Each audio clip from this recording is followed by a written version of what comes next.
ولسمشر غني وایي تر راتلونکو 2 میاشتو به کمال خان بند جوړ شي. نن درته د افغانستان د آبادۍ په اړه جالبه ویډیو لرم. تمه ده تر پایه یې وګورئ او زموږ چینل در سره سبسکرایب کړئ.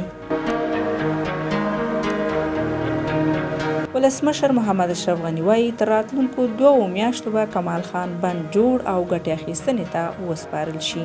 هغه تېره ورځ یوې غونډې ته ویلي د کمال خان بند د کارونو په بشپړېدو سره به له 200 کلن انتظار وروسته د افغانستان د 6 میلیارده متر مکعب اوبو د ضایع کېدو مخه ونیول شي. د کمال خان بند جوړېدل د نیمروز او جنوب لویدیځې حوزې د خلکو لویه غوښتنه ده چې د 3 کاله وړاندې یې د 3م فاز د بنسټ ډبره ولسمشر غني کېښوده.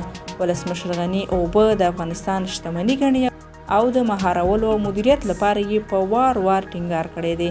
د نوموړي په خبره د دې بند له اوبو به د کندهار او هرات ترمنځ د کرنیزو ځمکو په خړوبولو کې ګټه واخیستل شي.